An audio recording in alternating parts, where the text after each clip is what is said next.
So my name's Yasin, I'm 22 years old. So trading basically, at first my cousin, he was doing trading at that time. So he went into a course, he did a course, he was doing trading at the same time. But before that I was looking into trading myself. So I was doing my own research because I always used to come home from school or college and I used to sit on the computer and I used to look for new things. I was around about 18 years of age. Back in February, so... My name is Yasin, I'm currently 21 years old. My experience with Forex is, I've been doing Forex for a while. I've been doing it, my cousin originally does trading on the side, so I've been learning off him, and I thought I've come and start a Fuad's course to just learn a bit more, have a mentor as well. The reason why I want, one of my biggest weaknesses is that I think I'm too hard on myself. So whenever I do a task or anything, I always second guess and not just go forward with it. One of the biggest strengths is that I'm determined to be successful no matter what. Even if I fail, I always take it as a lesson. At the end of the fourth stage, what do I want to be achieving is that I want to be a successful trader, I want to be confident in my trades, but at the same time, I want my mentor to have confidence in me at the same time. Okay. First glimpse of watching that video, motivated and confidence is still there. I've always been determined from a very young age to actually be successful because I've had a lot of people to prove, especially one of them being my dad. Because obviously from coming from an Asian family, you get hard on from your dad. Yeah. So the confidence in mentors. So basically, when I started, I really never had a mentor. I never had like someone to teach me the way, or even just be there by my side. So I fell off a few times. I went on holiday a few times. I actually slept on trading as well sometimes. And then what happened was I would get a message from maybe Nadeem yourself, and you'd be asking me where have I been, why am I slacking? And the thing that felt good about that is because I've never had someone like that to tell me, even when I was doing the company at the start. So I think it was February that I started, like towards mid-February started. Stage 1 and 2, I flew past it. Like it was, I think, because obviously there was a lot of work to do. The replays gave me a headache. I had a lot of sleepless nights for those. But the thing is, I felt like stage 1 and 2 was when I started to realize that from me backtesting the market and the things that I've been taught, they actually work in the real market. If I was to replay trades, I would be able to find possible trades that would work. And that's when it hit me, that thinking that, if I put my head down and I actually get this sorted, I can actually make a living out of this. I can actually do something with my life with this Forex trading. Stage 3 was when I took a lot of breaks. But then there was times when in stage 3 I would come off and then I'll come back on and I'll be able to hit 500-600 pips weeks. I've had 1,000 pip weeks, which were great. But then obviously COVID happened as well. Yeah, I think COVID taught me that, if I can trade in COVID times, I can trade in any time. So then that's what I learned, and then from there I think that's where my confidence built up even more. The FTMO challenge, the funny thing was, before even you came across it or anyone came across it, Gabor came across it and he messaged me about it. And I looked at it and I was a bit fishy about it. I looked into it and I thought, alright, cool, I'll try it out. You came across FTMO through Gabor, basically, yeah? Yeah. Introduced you to the FTMO. Okay, perfect. So your first FTMO challenge, you failed when you tried it with 50k. Yeah. What caused you to lose, and what lessons did you learn from that first? Funny thing was, the 50k challenge, if I look back at it now, is that if I actually risked 0.25%, I would have passed it. So the thing was, I had that passing, like I knew that what I was doing when I was trading. I wasn't doing stupid trades. I was still trading at, like, I was using a bit of what I was taught, but I was only entering on higher time frames. I wasn't using 15-minute time frames and how we usually been taught, or even at the end of sessions. So then what happened was, when I completed the thing, I hit the target of the daily loss. I think it was the daily loss, yeah, the daily loss, which actually took me out. But then when I look back at it, when I finished the actual challenge, I was up 10%, 15% on that account. But the thing was, because I was risking 0.5%, that took me out. And I think the change that actually came was when I spoke to you about it, and that's when the word got around that FTMO was actually a good thing. And then you obviously was putting confidence in students to actually do the FTMO challenge. And then when you told me about risking 0.25% is a better thing, it just changed the way I actually trade. Because I feel like the less risk I did, the more chances I had of actually accomplishing the actual challenge. Yeah, what feedback did you feel after failing? Because how did you implement it in your trading plan? So you started. So I started. So what happened was, I came back to Nadeem. I spoke to Nadeem. I think this was when I came back from Dubai.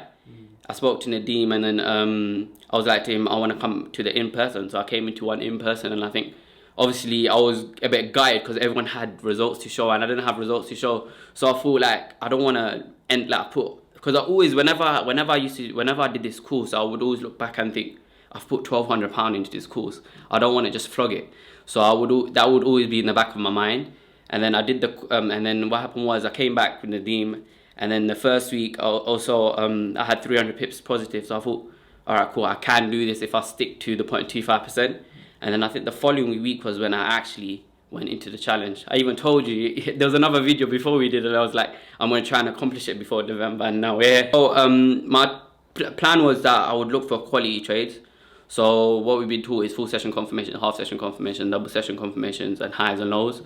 But I would focus mainly on like full session confirmations. But then this time round, back then I would do the hourly time frames, but instead I would look at the end of the session, and I'd use the past hour, the past 30-minute candle to determine where the market will reverse. So that's what helped me a lot in my trading plan. I added that into my trading plan. I also added my main thing that I added in the trading plan was 0.25% risk. I think that was the main thing in my first challenge that I messed up. One more thing was that my risk to reward in itself was great. I wouldn't look for anything below 1 to 2, and I would always stack it, so that way I would have more risk. But then once my TP1 would be hit, my TP2 would be at break even, and I'll call it a day. The funny thing is, when I first did the first challenge, like money wasn't really great for me. So I was like to myself, this is my last £500, and I'm gonna put it into this, because I said to myself, I even told my mum at the time, I was like, I'm gonna put everything I can in this trading thing until the end of the year, which is coming up to another month or two. So January, I was like to myself, in January, if I'm not at a position in trading, I'll just go look for a job, because I had the experience and I had the qualifications to actually go find a 9-to-5 job. So that wasn't the thing that I was more thinking about, but it also gave me motivation as well to actually be good at trading. So the second time round when it came to it, I was like, I'm gonna put my £500 into this.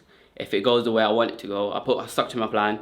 I stuck to everything that I needed to, and then now I'm there, so I passed it. So you gave yourself I gave solid deadlines, solid not even that. I would look at it more of a thing that I had the solid deadline, but at the time I was broke as well.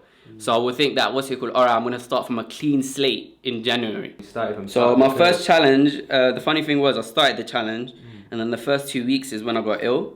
So I was off trading that much. I wasn't really trading. I would put the days in, like there was times where I would go into minus, and then I would just do the days. So I'd make a trade and just call it a day. But then those first 2 weeks was actually me not trading, because I didn't want to put too much pressure on myself.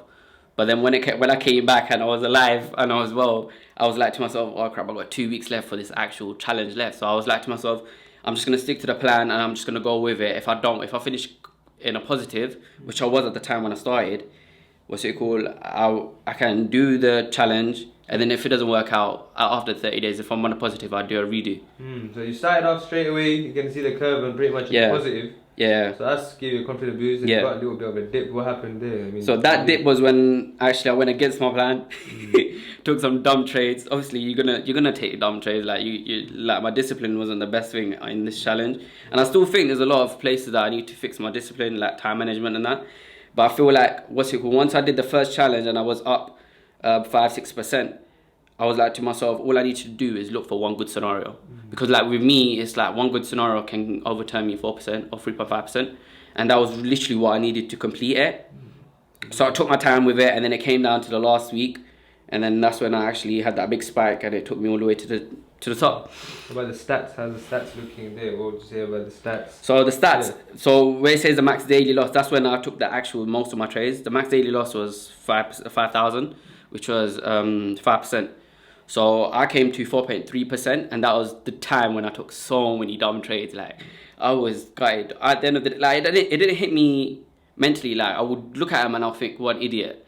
But in actual fact, it wouldn't change the following day. So I wouldn't look back at it and think, oh, I messed up. I would look at the next day as a new day. Resetting. Yeah, I reset myself. Yeah. By the trades, or the amount of trades that you've taken. The amount of trades that I've taken, some of them obviously, because I had to make the days. I would say that it's pretty good. The amount of trades I took was 107 trades. And on a weekly basis, we used to be taught to actually go for as many as you can to hit the 500 pip target. So I think that's where it came into play, that I don't really care how many trades it takes, because I had the 0.25% risk, and I had a risk of 1% after that. So once I completed the challenge, I would stick to that 1%. If I was to go over that 1% of loss, I'll call it a day. So I think that's what helped me. How many days did it take you? It took me 15 days, it says here, but I would say, like, obviously some of them are skewed. Yeah. But either way, even 2 weeks completing this challenge is pretty good. Yeah. Like, I've seen a lot of people, like, I would go on the FTMO actual Instagram page, and I would see below the comments, and they'll be like saying, put more days. Like, people were struggling to actually hit that. And alhamdulillah, I've actually completed it, so I can't complain. You think that hitting 500 pips, going for that target as a weekly, Yeah. you know, I think that trained you. That thing did the 500 pip target did train me, because it made me think that there's more than one opportunity out there. So I would look at so many. I would be looking at 7. Like, obviously we've been taught 7 majors, and then obviously the cross pairs. I would look at the 7 majors, but then I would stick to maybe 1 or 2 majors. So my majors would be GU and EU, for instance, and I would stick to those, and I only play with the cross pairs. But then if I had to, I would actually do do another trade, maybe Asia session. So like, there was times when I took an Asia session trade and actually hit TPs. When I would wake up in the morning, I would see green and I'll be happy. I'll be done with my day. So on my verification, because I knew the target was 5% and I had double the amount of days I would have, and I wasn't even ill, alhamdulillah, at that time. So I was like to myself, all right, cool, I'm going to stick to the plan, 0.25%, 1% max daily loss.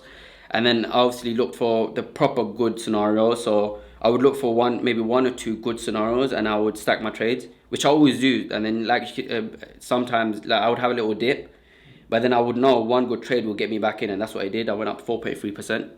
And then I think this was the first week of me trading, which was last week. So this week, at that end of the week, I was up 4.7%. There was a trade that I had open actually, and then I didn't know I could hold the trade over the weekend, because if I held that trade over the weekend, I would have been done with the thing. But then what happened was, on Monday, I took a bit of a dip. Obviously, took a few losses. And then I was like to myself, just need to be patient with it. I got like another 40, 50 days left.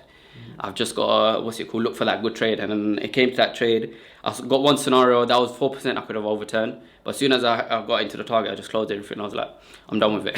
It's good, 5%. Which was easier, would you say? Challenge or verification? The challenge, I would say the challenge was harder for me, because obviously the first 2 weeks, literally I would say 30 days are given, I was given 2 weeks because of my illness. But in actual fact, the challenge, once I got done with the challenge, I knew I had the FTMO done, because the verification was easy. It's not that hard. Some people panic, some people do have... Yeah, don't get me wrong, I did have a panic, but then I thought to myself, if I have one... The thing is, I always used to think in the back of my mind, one scenario is 4%. So if I can get 1%, one scenario right, I'm pretty much done. Yeah, so how much time do you spend a day towards trading now? Trading right now, I don't really spend that much, because I'd wake up around about, obviously for London session in the morning, and I would look for opportunities. If I don't find an opportunity, that will probably take me like, because I can look at the market 10-15 minutes on the charts, and then I'll be okay. And then if I find an opportunity, then that's when I'll actually place the trade. So I would say like 30 minutes per day. But then if there was no opportunities, so I would look at my phone, I would check if there's any opportunities. If there's no opportunities, then I'll just go back to sleep and I'll wake up at New York session. So my discipline was a bit mad. So like I said, before obviously coming into trading, I actually was doing the business. So I never had a mentor, I never had a guideline.